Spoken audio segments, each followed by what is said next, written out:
kwenda. Kwa hiyo chochote ambacho kitatokea kwenye ndoa kikaharibu, kosa ni la mwanamke, sio la mwanaume. Maana wewe umeitwa hapo kujenga, si kubomoa. Kwa hiyo chochote kitakachotokea kwenye hiyo ndoa, mwenye matatizo ni mwanamke na sio mwanaume. Kwa maana mwanamke, hiyo ni kazi yako, unatakiwa uifanye kwa nguvu, si kwa ulegevu.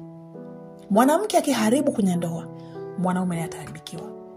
Mwanamke akikaza kwenye ndoa kulingana na maelekezo ambayo Bwana anampatia siku hata siku, kwa kadri anavyomwendea bwana wake kwa maelekezo how to deal with that, Bwana atampa maelekezo yote ya jinsi ya kumtunza mume wake vizuri, kumjali, kumfanya mtu mwenye furaha si hasira, kutokuwa wa makelele masikioni mwa mume wake, kumfanya awe na hali ya utulivu ya kuweza kumtazama Bwana, kumtazama Kristo kwa furaha. Yani anayefanya hayo yote ni mwanamke kupitia maombi ya kimkakati. Si maombi tu, maombi ya kimkakati. Umepewa ndoa kama kazi, basi mwanamke fanya kazi yako kwa nguvu, si kwa ulegevu. Ili siku ambapo Bwana anarudi anakuambia, mwanangu, hongera, uliifanya kazi yangu kwa ujasiri na kwa nguvu na si kwa ulegevu kwenye ndoa ambayo nilikupatia. Haleluya. Inatakiwa ndoa ibaki yenye nguvu na furaha.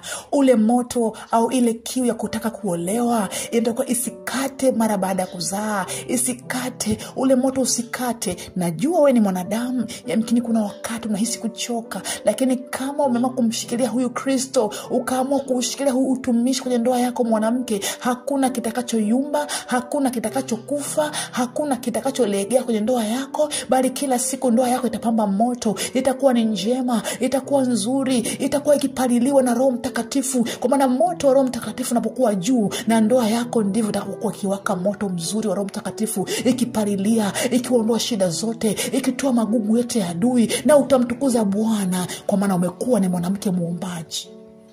Mwanamke muombaji ni mzuri. Mnasikwambia mtu, rudi magotini. Kama uliishi na mume wako kwa mazoea, ulimchukulia poa, ukachoka, baada ya kuzaa ukaona tu umechoka kawaida, mwanamke si mwanamke wa kuchoka.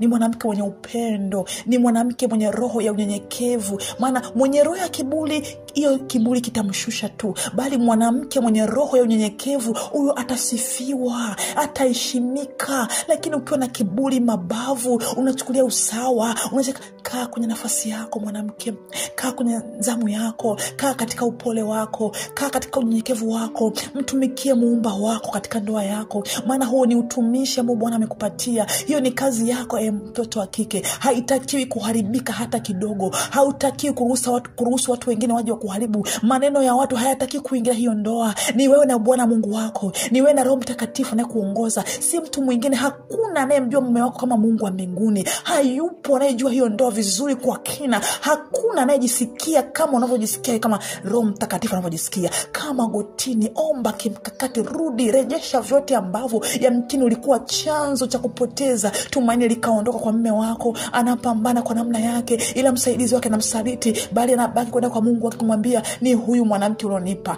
Kama jinsi ambavyo Adamu alimwambia Bwana, ni huyu mwanamke ulionipa. Mwanamke, jitahidi usiwe lawama kwenye mdomo wa mume wako. Usiwe lawama, bali ukafanyike kuwa heri. Jitahidi mwanamke ufanyike kuwa heri. Uwe heri kwenye midomo ya mume wako. Mume wako akusifu siku zote. Mume wako amtukuze Bwana kwa ajili yako. Acha kujiinua, acha kujilinganisha, acha kuona kwamba ndoa ipo tu. Hakuna muda wa kujenga zaidi ya huu. Wapo watu ambao wanampenda mume wako, watu ambao wapo wanamtamani, wanapanga njama wamtoe. Sasa wewe umekaa unachukulia mazoea. Changamka mwanamke, changamka. Kwako hakuna na ushindikana. Changamka, mbebe mume wako, ni mzigo wako. Beba watoto wako, ni mzigo wako. Pambana ili Bwana apambane familia yako. Usikae kinyonge, usikae kimlegevu, usikae ovyo ovyo, usikae kimazoea. Usikae kuacha, usichoke. Shikilia ulichopewa na Bwana.